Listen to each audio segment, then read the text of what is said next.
जय हिंद साथियों, मैं विजेंद्र यादव आप सभी का फिर से स्वागत करता हूं आपके अपने यूट्यूब चैनल मैथ विनर्स पर। तो चलिए, जैसा कि आप सभी को पता है, UPSSC ने PET प्रारंभिक परीक्षा के लिए फॉर्म भरना प्रारंभ कर दिए हैं, जिसके द्वारा UPSSC लगभग 40 से 50 हज़ार तक वैकेंसियों को फुलफ़िल करने वाला है, जिसमें उसने अपना सिलेबस भी जारी कर दिया है। और आप सभी को पता होगा, सिलेबस में जो सबसे पहला सब्जेक्ट है वह है हिस्ट्री, और हिस्ट्री का सबसे पहला चैप्टर है वह है सिंधु घाटी सभ्यता। तो सिलेबस को मद्देनज़र रखते हुए आज मैं आपके लिए सिंधु घाटी सभ्यता का टेस्ट लेकर आया हूं, जिसमें हम देखने वाले हैं प्रत्येक प्रश्न का व्याख्यात्मक हल, जिससे अगर आपकी थ्योरी कंप्लीट नहीं है तब भी इस टेस्ट के माध्यम से आप प्रश्नों को बहुत ही आसानी से याद कर सकते हैं, क्योंकि हम प्रत्येक प्रश्न पर बहुत ही गहराई से बात करने वाले हैं। देखिए आप कितना विस्तृत है, प्रत्येक प्रश्न के बारे में बहुत ही विस्तार से जानेंगे, जिससे अगर आपने अभी तक थ्योरी कभी ये चैप्टर नहीं पढ़ा है तब भी आपको ये चैप्टर समझ में आएगा। तो चलिए, लगभग 20 से 25 प्रश्नों में मैं कोशिश करूँगा ये पूरा चैप्टर कंप्लीट हो जाए। तो अगर अभी तक आप चैनल पर नए हैं तो प्लीज़ चैनल को सब्सक्राइब कर लीजिए और वीडियो को लाइक कीजिए, अपने दोस्तों के साथ शेयर कर दीजिए। तो करते हैं वीडियो को प्रारंभ। पहला प्रश्न है हमारा, हड़प्पा की सामाजिक व्यवस्था थी। हड़प्पा की सामाजिक व्यवस्था थी, कैसी थी? ऑप्शन नंबर अभी आपके सामने दिखाई दे रहा है, लेकिन आगे से नहीं देखेगा, मैं उन्हें दबा कर रखूँगा। तो पहला है समतावादी, दास श्रम आधारित, रंग वर्ण आधारित, जाति आधारित। तो इसका सही आंसर है ऑप्शन ए, यानी जो सामाजिक व्यवस्था थी वह कैसी थी? समतावादी। देख लेते हैं इसकी व्याख्या। तो व्याख्या में दिया है, हड़प्पा की सामाजिक व्यवस्था समतावादी थी। क्यों थी, कैसे प्रतीत होता है, कौन से साक्ष्य हैं जो यहाँ की समतावादी सामाजिक व्यवस्था को बताते हैं? हड़प्पा की खुदाई में उच्च वर्ग, देखिए समझने वाली बात है, उच्च वर्ग और निम्न वर्ग लोगों के मकान एक साथ निर्मित मिले हैं, परंतु उनमें कोई भेदभाव का साक्ष्य नहीं मिला। समाज में लोगों का विभाजन तो था, लोगों का विभाजन यानी उच्च वर्ग, निम्न वर्ग और मध्यम वर्ग में विभाजन तो था, परंतु उनके बीच में भेदभाव नहीं था। तो इस प्रश्न का राइट आंसर होगा ऑप्शन नंबर ए। तो चलिए बढ़ते हैं नेक्स्ट प्रश्न, प्रश्न नंबर 2 पर। प्रश्न नंबर 2 में कहता है, कौन सा कथन हड़प्पा सभ्यता के लिए सही है? तो ऑप्शन नंबर ए दिया है, घोड़े बलिदान के लिए उन्हें जाना जाता था। ऑप्शन बी दिया है, गाय उनका पवित्र पशु था। ऑप्शन सी दिया है, पशुपति उनके द्वारा पूजा जाता था। संस्कृति आमतौर पर स्थिर थी। तो देखिए, ये प्रश्न काफ़ी परीक्षाओं में आ चुका है, तो इस प्रश्न पर आप ज़्यादा ही विशेष फोकस रखेंगे। तो इसमें हमारे लिए जो ऑप्शन होगा वह हमारा ऑप्शन होगा option number C. Option number C, Pashupati उनके द्वारा पूजा जाता था। अब देख लेते हैं इस प्रश्न की व्याख्या। तो व्याख्या की बात करें तो हड़प्पा सभ्यता के लोग पशुपति शिव, यानी जो पशुपति शिव यानी शिव का आदि रूप था, पूजा करते थे। मोहनजोदड़ो में खुदाई के दौरान मुद्रा पर, मुद्रा जो सिक्का था, मुद्रा थी, अंकित पशुपति शिव की मूर्ति है। उनके धार्मिक जीवन में पशुपतिनाथ का विशेष महत्व था, जिन्हें आधुनिक शिव का आदि रूप कहा जाता है। तो मैं समझता हूँ ये प्रश्न भी, और यहाँ पर देखिए बताता चलूँ, कहीं कहीं घोड़े के तो साक्ष्य मिले हैं कि सिंधु सभ्यता में घोड़े पाए जाते थे, लेकिन इसके घोड़े के जो मिट्टी के टेराकोटा हैं उसके खिलौने भी बने हुए मिले हैं कालीबंगा से, लेकिन गाय का कोई साक्ष्य नहीं मिला है। तो इसे भी आप ध्यान रखेंगे। हो सकता है ऐसे पूछ ले, बताइए निम्न में से किस पशु का कोई भी साक्ष्य नहीं मिला है? तो गाय का कोई भी साक्ष्य नहीं मिला है। बढ़ते हैं नेक्स्ट प्रश्न, प्रश्न नंबर 3। निम्न में से कौन सी चीज़ सिंधु घाटी की खुदाई में वाणिज्यिक और आर्थिक विकास का घोतक थी? तो पहला है मिट्टी के बर्तन, दूसरा है मोहरें, तीसरा है नाव, चौथा है घर। तो इसका दोस्तों राइट आंसर होगा, वो होगा ऑप्शन नंबर बी, मोहरें। चलिए समझ लेते हैं इसे विस्तार से, व्याख्या देख लेते हैं। तो बात करें व्याख्या की, तो सिंधु घाटी की खुदाई में मोहरें वाणिज्यिक, इकोनॉमिक और कौन सी हैं? कॉमर्शियल डेवलपमेंट का घोतक हैं। सिंधु से अब तक लगभग कितनी मोहरें? 2000 मोहरें प्राप्त की जा चुकी हैं। इनमें से लगभग 1200 अकेले कहाँ से मिली हैं? मोहनजोदड़ो से मिली हैं। ये भी आपको जानकारी ध्यान रखना है। मोहरों का निर्माण अधिकतम किससे हुआ है? शैल खड़ी से हुआ है। किससे? शैल खड़ी से हुआ है। सुदृढ़ व्यापार का अंदाज़ा निम्न से लगाया जाता है कि व्यापार वहाँ का कितना सुदृढ़ था, इसका अंदाज़ा हम किससे लगा सकते हैं?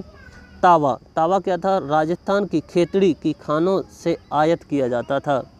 टिन। टिन चांदी अफ़गानिस्तान। टिन और चांदी अफ़गानिस्तान से आयात किया जाता था, जिससे हमें पता चलता है वहाँ का व्यापार कितना सुदृढ़ था। तो ये भी ध्यान रखना है आपको कि तांबा कहाँ से आता था, तो राजस्थान के खेतड़ी से। और अगर बात करें टिन और चांदी कहाँ से आती थी? अफ़गानिस्तान से। चलिए चलते हैं नेक्स्ट प्रश्न नंबर 4 पर। तो प्रश्न नंबर 4 में दिया है भारत में सबसे पहले खोजा गया शहर था, तो कौन सा था? ऑप्शन नंबर ए है हड़प्पा सभ्यता, ऑप्शन बी है पंजाब, ऑप्शन सी है मोहनजोदड़ो, ऑप्शन डी है सिंध। तो इसमें से जो हमारा राइट आंसर होगा वह होगा ऑप्शन नंबर ए, यानी हड़प्पा। चलिए अब समझ लेते हैं इसकी व्याख्यात्मक हल। बहुत ही आसानी से आप समझ जाएंगे पूरी बात को। अगर इसकी व्याख्या की बात करें तो सिंधु घाटी सभ्यता में खोजा गया पहला शहर हड़प्पा था। क्या था? हड़प्पा था। हड़प्पा की खोज, ये खोज आपको बहुत ध्यान रखना है, सर्वप्रथम विश्व की प्राचीनतम सभ्यताओं में से एक है। 1921 ईस्वी में, आपको ये सन भी ध्यान रखना है, 1921 ईस्वी से लेकर वर्तमान तक 2000 से ज़्यादा स्थल खोजे जा चुके हैं, जिसमें से 7 को महानगर की संज्ञा दी गई है। अब मैं बात करूं हड़प्पा सभ्यता की खोज किसने की थी, तो आपको पता होगा 1921 में दयाराम साहनी द्वारा और जॉन मार्शल के निर्देशन में की गई थी। चलिए आप चलते हैं, यहाँ पर देख भी लीजिए खोजें कुछ दी गई हैं। खोजें हड़प्पा की दयाराम साहनी ने। ये हड़प्पा कौन सी नदी? रावी नदी के किनारे। मोहनजोदड़ो की बात करें तो राखलदास बनर्जी ने, सिंधु नदी के किनारे। चलिए चलते हैं नेक्स्ट प्रश्न पर। प्रश्न नंबर हमारा, और यहाँ पर देखिए और भी खोजें हैं। ये खोजें आपको विशेषकर बहुत ध्यान से रखना है। चन्हू दड़ो, इनके हैं MG मजूमदार। सिंधु नदी कहाँ पर है? ये सिंधु नदी। धौलावीरा RS बिष्ट, इसका नदी का जिक्र नहीं किया गया है। कालीबंगन A घोष, कौन सी नदी? घग्गर नदी। प्राचीन नाम इसका क्या था? सरस्वती। तो चाहे तो घग्गर आ जाए चाहे सरस्वती आ जाए, दोनों आपको ध्यान रखना है। लोथल की बात करें तो लोथल DS राव, कौन सी नदी के किनारे? भोगवा नदी। अब बात करते हैं बनवाली। ये बनवाली बहुत आता है यहाँ से। ये सभी जितने भी दिए हैं ये सभी आपको याद रखने हैं, क्योंकि इसमें ये सभी मोस्ट इम्पोर्टेंट दिए गए हैं। हड़प्पा, मोहनजोदड़ो, चन्हूदड़ो, धौलावीरा, कालीबंगन, लोथल, बनवाली, इनके आपको खोजकर्ता भी ध्यान रखना है और नदी के भी नाम ध्यान रखना है। सबसे ज़्यादा आपको खोजकर्ता ध्यान रखना है। वनवाली कहाँ है? RS बिष्ट द्वारा। प्राचीन सरस्वती यानी घग्गर। पढ़ते हैं प्रश्न नंबर 5। प्रश्न नंबर 5, निम्न में से कौन सी हड़प्पा की खुदाई में नहीं पाई गई? तो पहला है व्यवस्थित नाली व्यवस्था, किला, जलाशय, शिखर रहित मंदिर। तो देखिए व्यवस्थित नालियाँ पाई गई थीं, किले भी पाए गए थे, जलाशय भी पाया गया था, स्नानागार जिन्हें बोले हैं स्नानागार, जलाशय, लेकिन शिखर रहित मंदिर नहीं पाए गए। शिखर रहित मंदिर नहीं पाए गए। चलिए समझ लेते हैं फिर इसकी मैं और ज़्यादा। यहाँ पर देखिए व्याख्या, सिंधु सभ्यता विश्व की प्राचीनतम नगरीय सभ्यता है। कैसी है? ये भी प्रश्न आता है, कैसी है? नगरीय सभ्यता थी, जिनकी विशेषता के रूप में समकोण पर काटती सड़कें, ये भी बहुत महत्वपूर्ण विशेषता है। नगर का 2 टीलों में विभाजित होना। पूर्वी टीला दुर्ग रहित था, पूर्वी टीले पर दुर्ग नहीं होता था, जबकि पश्चिमी टीले पर क्या था? दुर्गीकरण होता था। जब निकासी की उत्तम व्यवस्था इत्यादि लिए जाते हैं, लेकिन सिंधु सभ्यता में ना तो किसी विशेष धर्म के साक्ष्य मिले हैं और ना ही मंदिर जैसी कोई इमारत है। जबकि मैं आपको बताता चलूँ कि सिंधु घाटी सभ्यता के लोग मातृ देवी की पूजा भी करते थे और पुरुषों में पशुपति नाथ की भी पूजा करते थे, लेकिन उन्हें रखने के लिए उन्होंने किसी भी मंदिर का निर्माण नहीं किया था। ऐसे हमें साक्ष्यों से पता चलता है। प्रश्न नंबर हमारा 6 है, हड़प्पा सभ्यता किस वर्ष खोजा गया? तो ये बहुत ही आसान, मैं पहले ही बता चुका हूँ, 1921 में। किसके द्वारा? दयाराम साहनी के द्वारा। व्याख्या देख लें, सैंदव सभ्यता या हड़प्पा सभ्यता का सबसे पहला स्थल जो हड़प्पा, जिसकी खोज राय बहादुर दयाराम साहनी ने 1921 में की थी। चलिए चलते हैं प्रश्न नंबर 7। प्रश्न नंबर 7 में क्या कहा है? सिंधु घाटी और आज की हिंदू धर्म की प्राचीन संस्कृति के बीच जैविक संबंध किस पूजा से साबित होता है?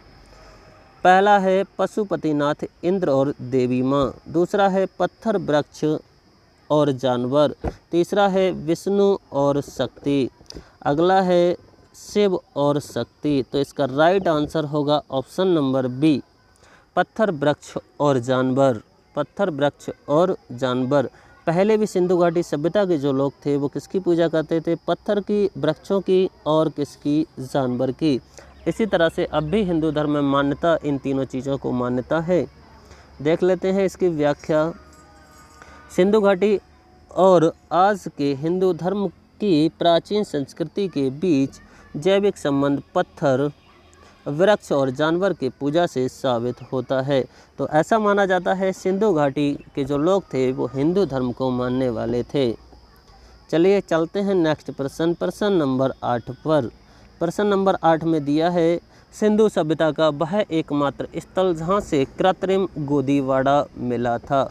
ऑप्शन ए है लोथल, ऑप्शन बी है कालीबंगन, ऑप्शन सी है हड़प्पा और ऑप्शन डी है मोहनजोदड़ो।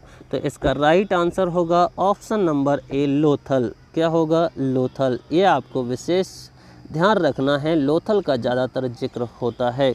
लोथल यहाँ पर जितने भी आंसर दिए हैं इन सभी का बहुत ज़्यादा आपको जिक्र मिलेगा सिंधु घाटी सभ्यता के अंदर, लेकिन इस प्रश्न का राइट आंसर है लोथल। देख लेते हैं इसकी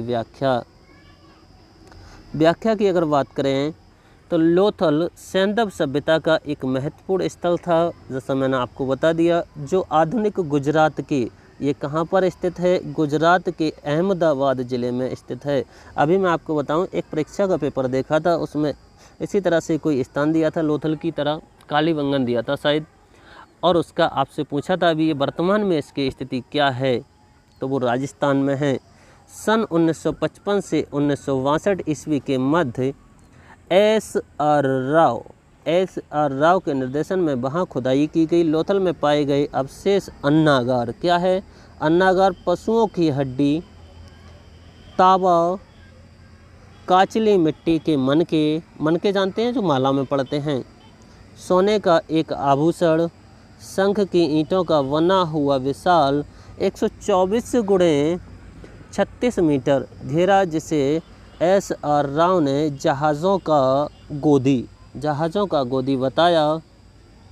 यह विश्व का प्राचीनतम प्राप्त गोदीवाड़ा है।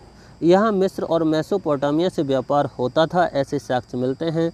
एस आर राव के अनुसार लोथल लघु मोहनजोदड़ो के रूप में जाना जाता है। यह भी आपको ध्यान रखना है, इनकी परिभाषा है एक टाइप से कि जो लोथल था, एस आर राव के अनुसार लोथल क्या था? लघु मोहनजोदड़ो था। इन्होंने मोहनजोदड़ो की क्या है? मोहनजोदड़ो की इसके लिए दर्जा दिया है। आगे देखते हैं प्रश्न नंबर 9। निम्नलिखित पालतू जानवरों में से जो सिंधु घाटी सभ्यता का टेराकोटा में अनुपस्थित था। टेराकोटा क्या होता है? पकी हुई मिट्टी के लिए कहते हैं टेराकोटा, और उसके द्वारा निर्मित वस्तुएं होती हैं टेराकोटा से निर्मित वस्तुएं। तो कौन सी वस्तु है जो टेराकोटा से अनुपस्थित थी, यानी टेराकोटा की बनी हुई नहीं मिली है? पहली है भेड़ तो देखिए मिली थी, भैंस भी मिली थी, भेड़ ये देखिए। तो इसका जो राइट आंसर होगा, मैंने पहले ही बता दिया है आपके लिए, गाय के साक्ष्य नहीं मिले थे। गाय के बिल्कुल भी साक्ष्य नहीं मिले थे, जबकि गैंडे के साक्ष्य मिले हैं। सैंदव सभ्यता के निवासी का संबंध गाय से नहीं था, जबकि आर्यों का संबंध गाय से था। गाय आर्यों का प्रमुख पशु व आर्थिक जीवन का आधार थी। तो आर्यों में आपको ध्यान रखना है सबसे ज़्यादा जिक्र गाय का है, लेकिन सिंधु घाटी सभ्यता में गाय का बिल्कुल भी जिक्र नहीं है। प्रश्न नंबर 10। इनमें से कौन सा सिंधु शहर जो बिना गढ़ यानी किला का था, जिसमें कोई भी किला नहीं था? तो इसका जो ऑप्शन हमारा है वो होगा डी, कौन सा है, ये आपको बहुत इम्पोर्टेंट है, ध्यान रखना है। यहाँ पर कोई भी किला नहीं था, कोई भी गढ़ नहीं था, कोई भी दुर्ग नहीं था। तो ऑप्शन नंबर डी चन्हुदड़ो। चलिए चलते हैं चन्हुदड़ो के बारे में देख लेते हैं। चन्हुदड़ो मोहनजोदड़ो के दक्षिण से 130 किलोमीटर दूर स्थित था। इस स्थल की खोज 1934 में ईस्वी में NG मजूमदार, किसने, मजूमदार, एवं 1935 ईस्वी में मैके द्वारा उत्खनन करवाया गया था। यहाँ के मकान पक्की ईंटों यानी वक्राकार, ईंटें कैसी थी, वक्राकार थे, वक्राकार के बने होते थे, जिनमें शौचालय, अभी की ईंटें कैसी हैं, घनाकार हैं, लेकिन उस समय की कैसी थी, वक्राकार। शौचालय मिला है, स्नानागृह मिला है, आंगन आदि होते थे। मणिक मोहरें आदि मिलने से ज्ञात होता है कि यहाँ औद्योगिक केंद्र रहा होगा, परंतु यहाँ किलेबंदी के साक्ष्य नहीं मिले हैं। चलिए चलते हैं प्रश्न नंबर 11। प्रश्न नंबर 11 में कहा है सिंधु घाटी सभ्यता की विशेषता थी प्रकृति की शक्तियों की पूजा, बी ऑप्शन व्यवस्थित शहरी जीवन, सी ऑप्शन देहाती खेती, ऑप्शन डी है जाति आधारित समाज। तो इसका सही आंसर है, आपको ध्यान रखना है, जो सिंधु घाटी सभ्यता थी वो कैसी थी, नगरीय सभ्यता थी, नगरीय व्यवस्था थी, अर्थात व्यवस्थित शहरी जीवन। देखिए इसकी व्याख्या। सैंधव सभ्यता विश्व की प्राचीनतम कैसी थी, नगरीय सभ्यता थी, जिसके विशेषता के रूप समकोण पर काटती सड़कें, ये पहले देख चुके, टीले, एक का दुर्गीकरण, एक का पूर्वी वाले का कैसा था, दुर्ग से रहित था, पश्चिमी दुर्गीकरण था, जल निकासी की उत्तम व्यवस्था लिए जाते हैं, जिससे यह सिद्ध होता है कि सैंधव सभ्यता कैसी थी, नगरीय व्यवस्था थी। बढ़ते हैं नेक्स्ट प्रश्न नंबर 12 में दिया है सिंधु घाटी सभ्यता के लोगों का मकान प्रायः बना होता था पक्की ईंटों का, पत्थर का, लकड़ी का, उपयुक्त सभी का। तो इसका राइट आंसर होगा option number A. Option number A किसका बना होता था, पक्की ईंटों का। व्याख्या की बात करें, सैंधव सभ्यता के लोगों का मकान प्रायः पक्की ईंटों से बना होता था। सैंधव सभ्यता एक सुव्यवस्थित नगरीय व्यवस्था थी, जिसकी विशेषताएं ये समकोण पर ये हम देख चुके हैं। आगे चलते हैं नेक्स्ट पर। यहाँ पर देखिए विशेषता ये है, दीवारें कैसी थी, मोटी, जिससे क्या है वहाँ पर गर्मियों में कमरा कैसा रहे, ठंडा रहे। ऑप्शन नंबर प्रश्न नंबर है 13, मानव द्वारा उपयोग किया गया पहला धातु था। तो इसका राइट आंसर होगा ऑप्शन नंबर वी, तांबा।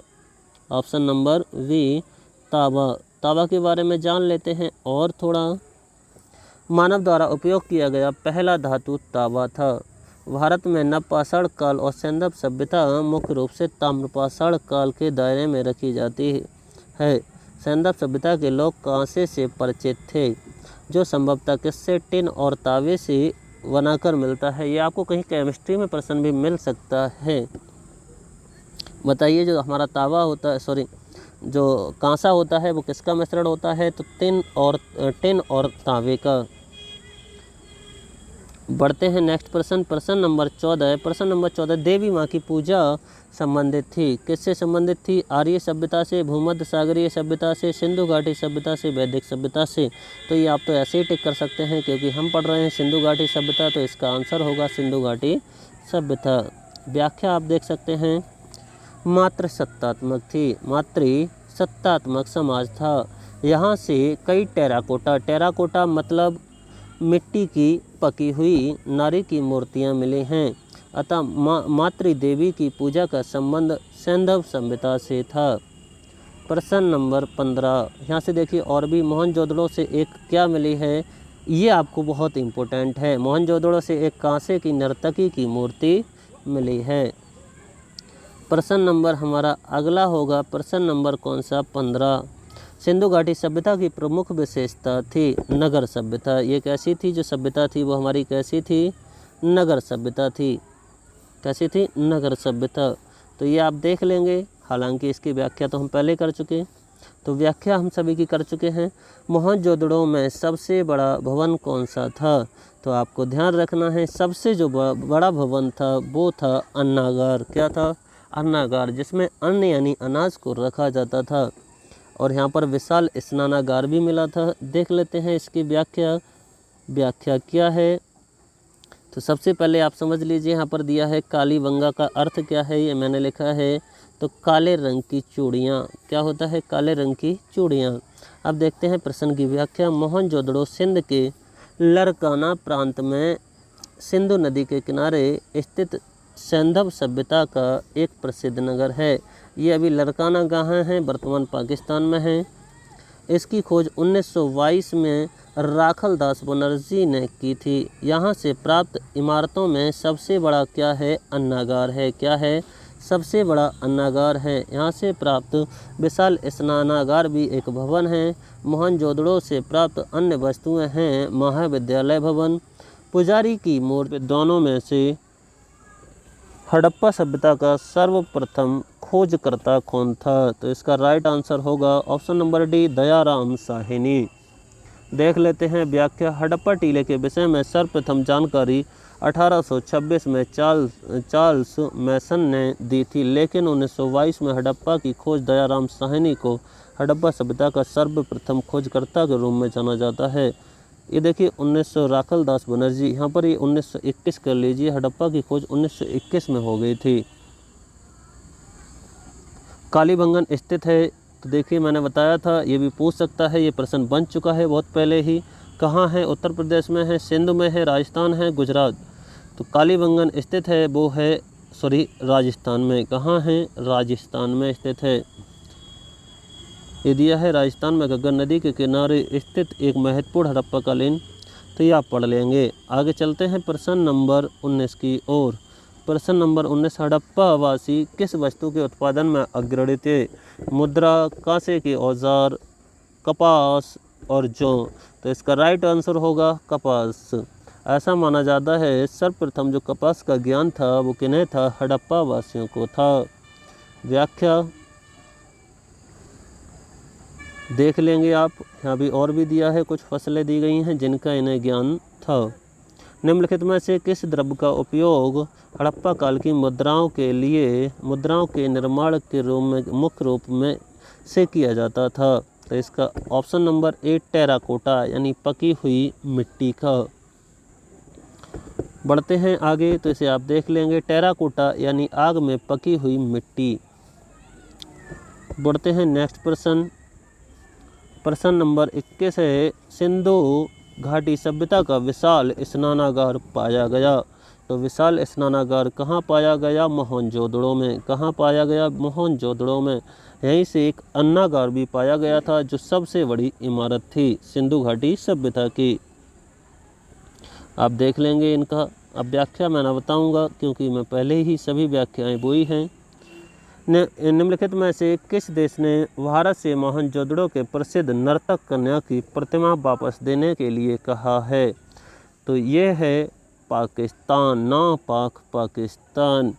क्योंकि जो हमारा मोहनजोदड़ो प्रांत था वो किस में पड़ता है? पाकिस्तान के लरकाना ज़िले में पड़ता है। जो पश्चिमी हमारा क्या है? पंजाब है।